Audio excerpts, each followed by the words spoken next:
Everyone talks about the moment that changes everything, but no one ever warns you how quietly it can arrive. No thunder, no warning, just a knock on your door when you're least prepared to answer it. And sometimes opening that door rewrites your entire life. 4 days after my boss buried her husband, she knocked on my apartment door at 10:47 p.m. with a half-empty bottle of wine in her hand and tears streaking down her face, and nothing in my life has ever been the same since.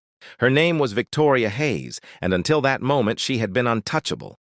"Ryan," she said, her voice breaking in a way I had never heard before. "I know this is wrong, but I need you tonight." Victoria Hayes was the woman who ran boardrooms with a single glance, the director who never raised her voice because she never had to, the leader who made seasoned executives straighten in their chairs when she spoke. For the past year, she'd been my boss, the last person on earth I ever expected to see standing in my hallway at nearly 11 o'clock at night, mascara running, shoulders shaking, looking like she might collapse if I didn't say something fast. Her husband, Michael, a respected cardiac surgeon, had died suddenly. The office had buzzed with hushed sympathy, polite condolences, black dresses, and muted voices. Everyone said the same things: tragic, so sudden, such a loss. But as she stood there in front of me, I knew this wasn't just about grief. There was something else in her eyes, something fractured. The way she said my name like it anchored her. I remembered the stairwell 6 months earlier, during a board meeting that had gone sideways. I remembered following her out when no one else noticed she was gone. Remembered finding her sitting on the concrete steps, head in her hands, fighting for breath. I hadn't said anything then. I'd just sat beside her, silent until the panic passed. She'd never thanked me. She didn't have to. We went back inside and never spoke of it again. But now she was here, asking for something we had never named, crossing a line we'd both pretended didn't exist. I stood with one hand on the doorframe, my mind racing. Letting her in would change everything. My job, my reputation, the career I had rebuilt piece by piece after my divorce 2 years ago, when my ex-wife left me for her boss. The irony hit hard enough to make my stomach turn. I had almost been destroyed by this exact scenario just from the other side. The hallway was too quiet. Somewhere nearby, a couple argued through thin walls. The same weekly fight, voices muffled but familiar. The air smelled like burnt food and cheap air freshener. Victoria's hair, usually pulled into a flawless bun, hung loose around her shoulders. She looked smaller than I had ever seen her, as if grief had physically reduced her. "I shouldn't have come," she whispered, already turning slightly away. "This was a mistake. I'm sorry. I'll go." But she didn't move. She stood there frozen, waiting. Not for permission to leave, but for a reason to stay. Every logical instinct I had screamed at me. "This is your boss. You're in sweatpants and an old Seahawks hoodie. There's half a cold pizza on the counter. This is not how life-altering decisions should be made. 2 years ago, your marriage imploded because of something like this. Don't become that person."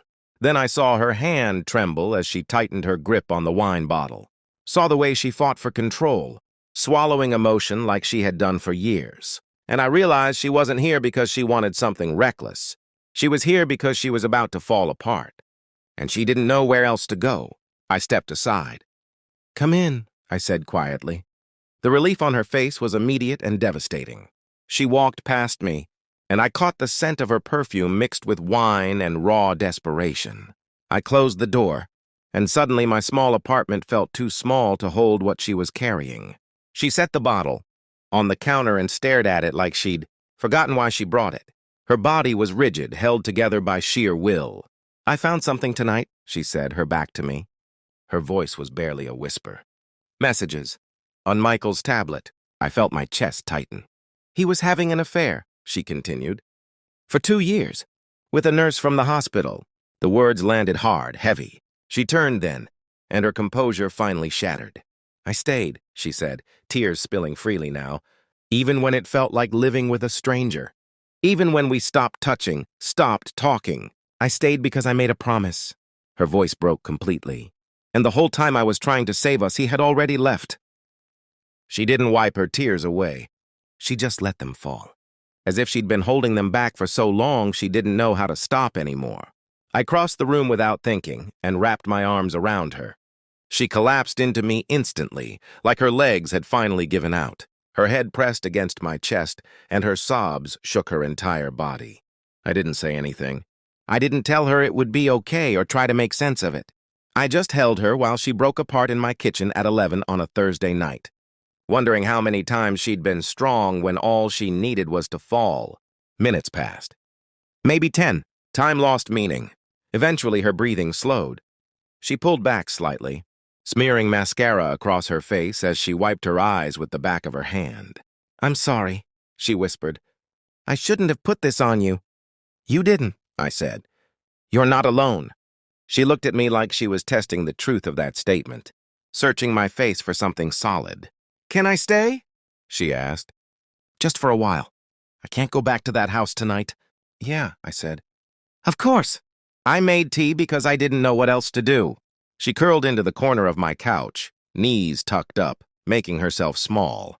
I sat at the other end, close enough that she knew I was there, far enough to give her space, and she talked about the marriage that had slowly died, about eating dinner alone, about sleeping beside someone who felt 1,000 miles away, about realizing she'd already mourned him long before he died. "I think I already grieved him," she said quietly. "Is that awful?" "No," I said. "I think it means you've been grieving longer than anyone knew." Relief flickered across her face. Permission. We talked until exhaustion won. Around 2 in the morning, her eyes closed and opened again. I draped a blanket over her, and she murmured something soft and grateful before sleep claimed her. I stayed awake in the chair, watching over her, knowing I'd already crossed a line I couldn't uncross. At 4:13 a.m., her eyes opened. She looked at me, still there, and something shifted. She stood, crossed the room, and kissed me. Soft. Brief. 3 seconds that felt like both a beginning and an ending. "Thank you," she whispered, touching my face once. Then she left. The next morning at work, she walked past my desk like I didn't exist. Black blazer. Perfect bun. Ice-cold composure. In the meeting, she never looked at me, not once. "Good work, Ryan," she said flatly when I finished presenting. "Next?" If I hadn't held her while she cried, I would have believed I imagined the whole night. And as I stared at my screen, coffee cold in my hand, I realized the woman who knocked on my door had vanished, replaced by the director who never cracked. And I didn't yet know whether that night had been a mistake born of grief, or the first step toward something neither of us could stop. By Wednesday, I'd convinced myself it was over. That the night she knocked on my door had been a collision of grief and exhaustion, a moment she regretted the second daylight hit. She needed a witness to her pain, not a future complication. I told myself the professional thing was to forget it ever happened, to file it away with other almosts and what-ifs. Then Thursday night came. I was standing in my kitchen reheating leftover Chinese food, scrolling mindlessly on my phone, when I heard the knock. 3 soft taps. The exact same rhythm as before. My heart slammed so hard it felt like it knocked the air out of my lungs. I opened the door and there she was. This time, no whine, no tears. Her hair was pulled back, her face bare and calm, dressed in a simple gray sweater and jeans. She looked steady, intentional. "I wasn't drunk," she said immediately. "Last week. I know exactly what I did." I didn't speak. I couldn't. "I've been avoiding you," she continued, eyes locked on mine, "because I didn't know how to face you after crossing that line. But I can't stop thinking about it. About you." She took a breath. "Tell me to leave. Tell me this is wrong, that we can't do this, and I'll walk away right now. I'll never bring it up again." She wasn't using her power. She was giving it to me. "I can't tell you to leave," I said quietly, "because I don't want you to." The relief on her face was immediate. She stepped inside, and when I closed the door, it felt different this time, deliberate, chosen. We didn't rush. We talked until 3 in the morning, about fear, about risk, about how life gets smaller when you always choose safe. No kissing, no promises, just truth. At work, we were flawless professionals. At night, she showed up quietly. We talked, watched movies, shared pieces of ourselves we hadn't given anyone else. I was falling hard, but I didn't know if I was her future or her lifeline. 6 weeks later, during a major client presentation, I saw it happen. Her hands shaking, her breath shallow. Another panic attack. Under the table, I touched her hand for 2 seconds. Just enough. She finished strong. The deal closed. In the parking garage afterward, she stopped. "I can't keep pretending I don't feel this," she said. "I don't know how to make this work, but I know I don't want to lose you." "You won't," I said. She kissed me there. Not goodbye, not thank you. Just because. 3 days later, everything unraveled. Derek saw her car at my building. People noticed. Fear hit hard. "We go to HR," she said. "We do this right." And we did. Transfers, interviews, scrutiny, whispers. I earned my promotion clean. Derek sneered. I didn't care. That night, she cooked dinner at her place. No hiding. No fear, just us. "I'm scared," she admitted. "I know," I said. "So am I." But love doesn't wait for perfect conditions. It shows up when you least expect it and asks if you're brave enough to open the door. 3 months passed. We weren't hiding anymore. One morning, she cried beside me as the sun came up. "I thought my life was over," she whispered. But maybe it was just waiting. 6 months after she knocked on my door, she offered me a future, a new city, a new start. Together. "Yes," I said. A year later, packing boxes, she said. Sometimes love doesn't arrive with fireworks. Sometimes it knocks softly right after a door closes. She was right. There's a strange calm that comes after you choose something terrifying. Not peace exactly, more like clarity. Once Victoria and I stopped pretending, stopped hiding behind professionalism and distance, everything sharpened. Every risk became real. Every choice mattered. At work, we existed in parallel lines. We were polite, efficient, careful. Anyone watching would have sworn we barely tolerated each other. But outside those walls, something solid was forming, something deliberate. We weren't clinging to each other out of grief anymore. We were building, slowly, intentionally. Still, fear never fully left. It hovered at the edges. The whispers.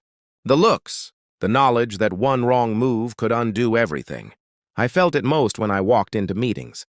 When eyes lingered a second too long, when Derek's smirk resurfaced like a bad habit. But every time doubt crept in, Victoria met it head on. No denial, no running. Just resolve. The HR meetings were brutal. 40 minutes of questions that felt like a microscope.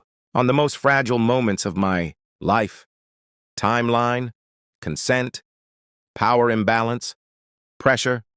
I answered everything honestly, even when it made my throat tight. Especially then. Victoria sat across the room during one of them, silent, composed, but I could feel her presence like gravity. When it was over, when they finally said the words "no violation found," she didn't smile. She just exhaled, like she'd been holding her breath for weeks. The transfer went through. New department, new manager, same salary. A promotion review layered on top like a final test. 3 candidates. Transparent process, no favors. I worked harder than I ever had, not to prove anything to them, but to myself. To make sure no one could ever say she carried me. When I got the promotion, I didn't celebrate right away. I drove to her place instead. She opened the door, saw my face, and knew before I said a word. She laughed and cried at the same time. Arms around my neck, whispering how proud she was. Not relieved, proud, that mattered. We kept things quiet, not secret. There's a difference. We wanted something that belonged to us, untouched by commentary. Lunches at opposite ends of the building, leaving separately.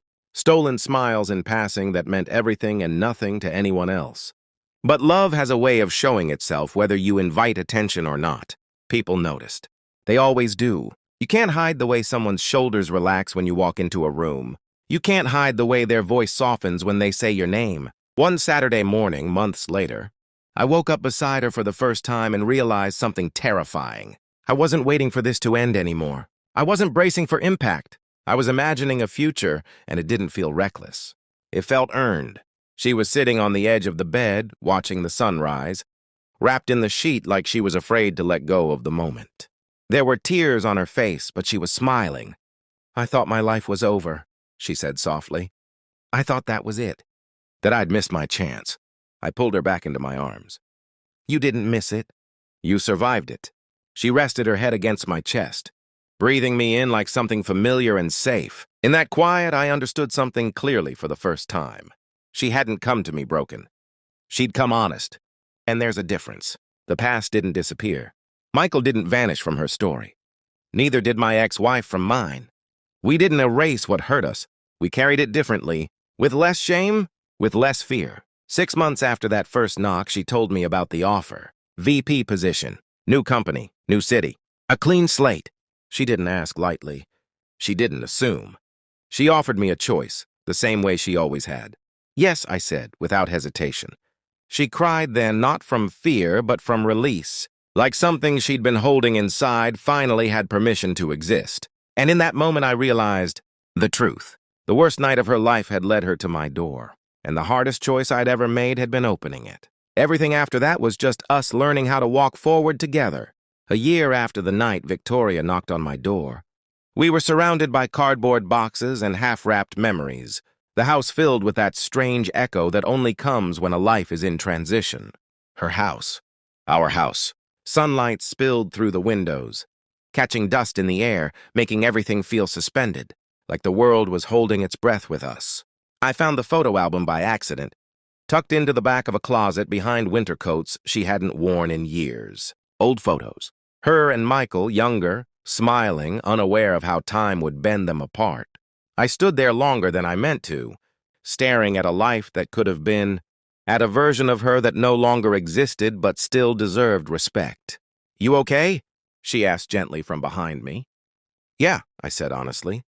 "Just thinking about how none of this goes the way we plan."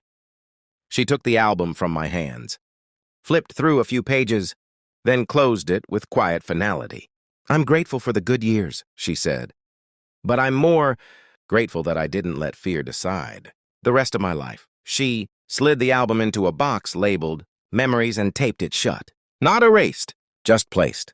Later that evening, we sat on the back porch, fireflies drifting through the yard like sparks. Her head rested on my shoulder. No urgency, no hiding, just stillness. "I need to tell you something," she said. I felt my chest tighten. "I love you," she whispered. I was afraid to say it for a long time, afraid that naming it would make it fragile. But I'm not afraid anymore. "I love you too," I said. "I think I have since the first night." She smiled then, soft and certain.